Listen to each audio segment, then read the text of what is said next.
Olá, meu amigo, olá, minha amiga. Bienvenido y bienvenida al canal Vox Luterana. Yo soy el pastor Miguel Torneire y en este video compartiré el tema Varón y hembra los creó, hablando la verdad con amor sobre el transgenerismo, basado en el artículo escrito por Scott Steingemeier, publicado en The Lutheran Witness. Por lo tanto, quédense conmigo hasta el final, pues tengo muchas buenas noticias para compartir.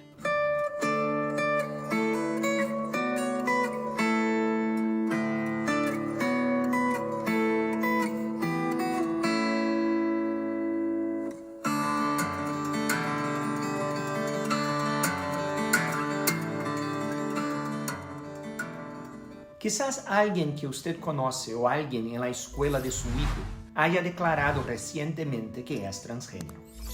Los distritos escolares, los líderes gubernamentales, los médicos, los consejeros y los omnipresentes medios de comunicación populares nos están enseñando a todos, incluidos muchos en la iglesia, ideas falsas y malsanas sobre lo que significa ser humano.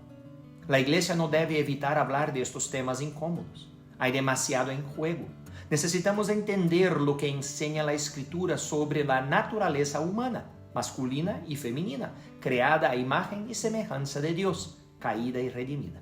Necesitamos entender los efectos radicales de la caída en el pecado y los beneficios aún más radicales de Cristo.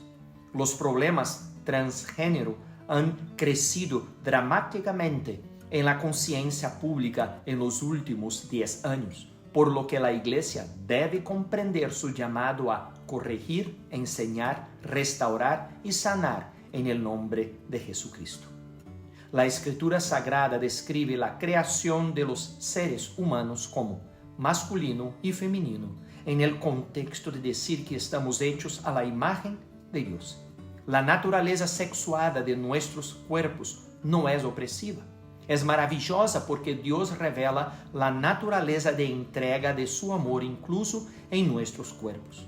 Toda la Biblia describe el vínculo matrimonial entre un hombre y una mujer como una representación de la relación entre Dios e Israel o Cristo y la Iglesia.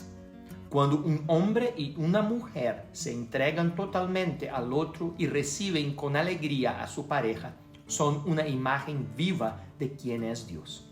Todo lo que el diablo puede hacer para distorsionar ese reflejo, lo hará. El significado del sexo y la ética sexual, por lo tanto, no son aspectos secundarios del mensaje y la misión de la Iglesia, sino que apuntan concretamente a Cristo y a su esposa. ¿Sabes distinguir y utilizar términos como sexo, género, transgénero o no binario? Puede resultar frustrante aprender nuevas expresiones o descubrir que palabras familiares sobre biología se utilizan de nuevas maneras. El glosario sexual se amplía y cambia con bastante frecuencia. En el pasado utilizábamos las palabras sexo y género indistintamente. Hoy en día muchas personas hacen una distinción entre ellas. Sexo se refiere a tus órganos reproductivos y otros rasgos físicos que te marcan como hombre o mujer. Género se refiere a cómo te sientes contigo mismo y cómo quieres que te vean los demás. La presuposición en juego aquí separa el género de uno de la biología. Aunque la mayoría de las personas están en paz con ser hombre o mujer, algunas, por razones que no se entienden bien, experimentan incomodidad o angustia con su sexo o género. A veces, las personas describen la sensación de tener el cuerpo equivocado. Cuando este sentimiento es especialmente fuerte y persiste en el tiempo, puede diagnosticarse como disforia de género. Piensa en la disforia como lo opuesto a la euforia. La disforia es una infelicidad intensa. Otro término, transgénero, es un término general que se refiere a cualquier persona que se identifica fuertemente con el otro género o se siente incómoda con su propio sexo biológico. Para aliviar su disforia, las personas transgénero pueden intentar actividades menos invasivas como vestirse de mujer o adoptar un hombre típico del sexo opuesto. Con el tiempo, pueden buscar intervención médica si las medidas menos drásticas no ayudan.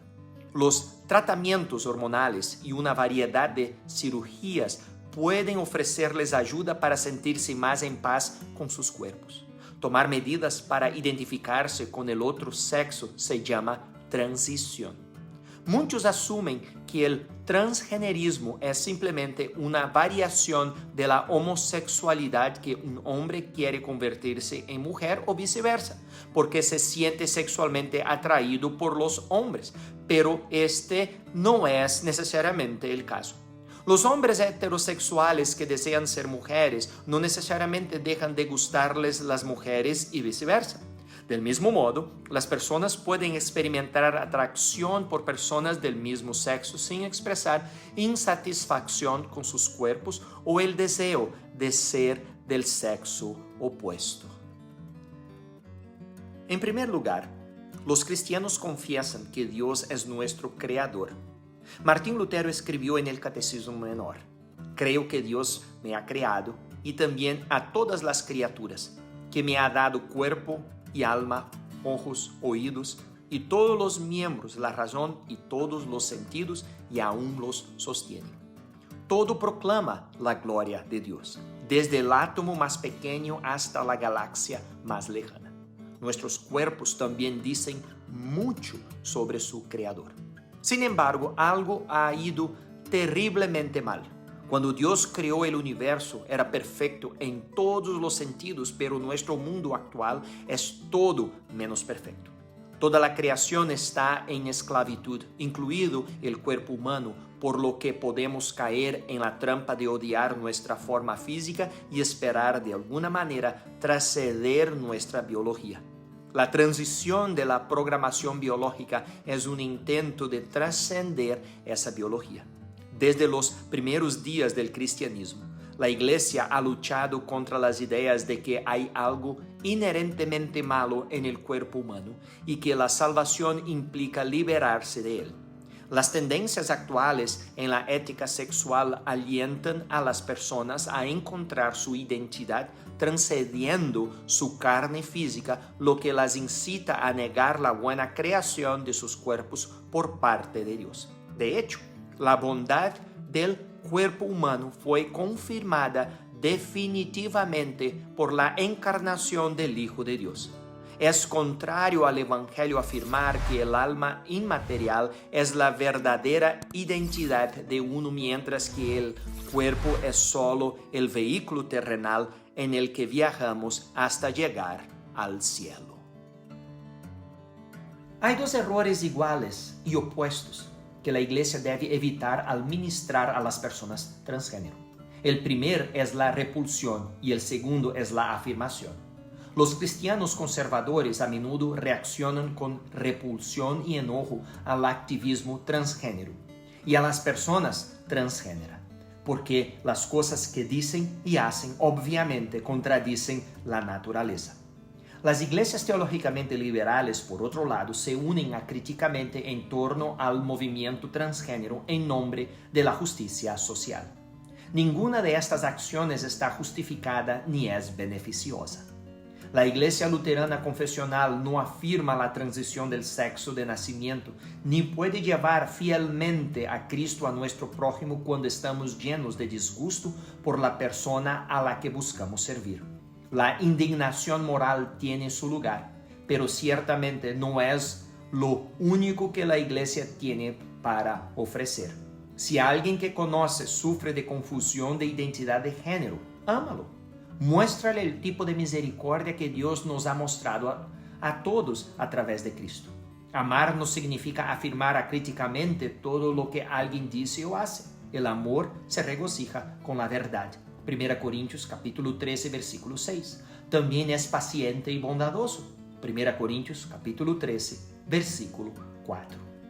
Todos los seres humanos están distorsionados por el pecado de Adán. Ni siquiera podemos dar el primer paso para salir del pozo de nuestro pecado. No podemos liberarnos por nosotros mismos. Solo la muerte y el renacimiento lo harán. Pero no todos los seres humanos sufren los efectos de su condición caída de la misma manera. Es un misterio porque algunas personas llevan ciertas cargas que otras no.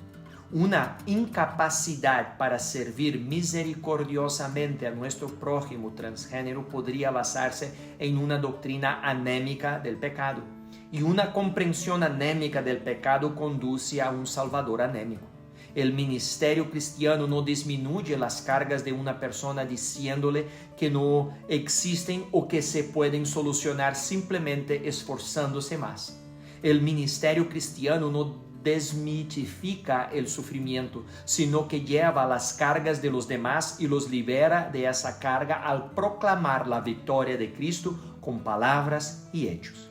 Además, los cristianos no deben asumir que tener fe en Cristo significará que las experiencias de disforia de género desaparecerán. Más bien, las personas que conocen y aman a nuestro Señor Jesús continúan luchando contra todo tipo de pecados que simplemente no se han resuelto como resultado de su fe en Cristo y que podrían no resolverse de este lado de la resurrección. Sin duda, el ministerio cristiano implica reprimenda y corrección, en la medida en que las personas se engañan a sí mismas, aceptan las mentiras del mundo y rechazan las intenciones de su Creador. Necesitan ser amonestadas e invitadas a la confesión y a la absolución. La rectitud no se reduce a la modificación de la conducta. La transformación tampoco es simplemente una cuestión de estar bien informado sobre lo que dice la Biblia sobre el género o cualquier otro tema. Necesitamos ser recreados y esa es precisamente la obra de Jesucristo. El ministerio de la Iglesia también reconoce que nuestras debilidades tienen su raíz en nuestra naturaleza caída. De hecho, debido al pecado, el mundo entero tal como existe hoy no es como Dios lo creó. La muerte afirma tener dominio sobre nosotros. Esto ciertamente parece ser cierto. Nuestras propias mentes nos traicionan.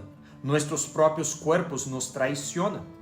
A esto proclamamos que Cristo comparte su victoria sobre el pecado y la muerte con todos los que pertenecen, con todos los que están unidos a Él por el bautismo, y que la redención de nuestros cuerpos se cumplirá en el último día. El mensaje del Evangelio que nos libera del pecado y de la muerte nos hará vernos con mayor precisión como templo de la presencia de Dios. Pero esta claridad será incompleta hasta el final. Como dice San Pablo, ahora vemos como en un espejo, oscuramente, pero entonces veremos cara a cara. 1 Corintios capítulo 13, versículo 12. En la nueva creación de Dios inaugurada en la vida, muerte y resurrección de Jesús, los hombres y las mujeres están siendo restaurados, perfeccionados y glorificados. Jesús dice, he aquí que hago nuevas todas las cosas. Apocalipsis capítulo 21, versículo 5. Esta novedad es algo que nos pertenece ahora mismo, aunque tú y yo no experimentaremos el beneficio completo de ella hasta que Cristo venga de nuevo. Pronto llegará un día en el que todas nuestras debilidades de cuerpo, mente y espíritu se extinguirán para siempre. ¿Le gustó de lo que compartí? Entonces, deja un le gusta. Suscríbete al canal clicando en el botón rojo que hay aquí abajo. Y también comparte ese video con sus amigos en sus redes sociales, en los grupos de WhatsApp, en fin, con todos ellos, para que más personas conozcan estas buenas noticias. Muchas gracias y hasta el próximo video. Chao.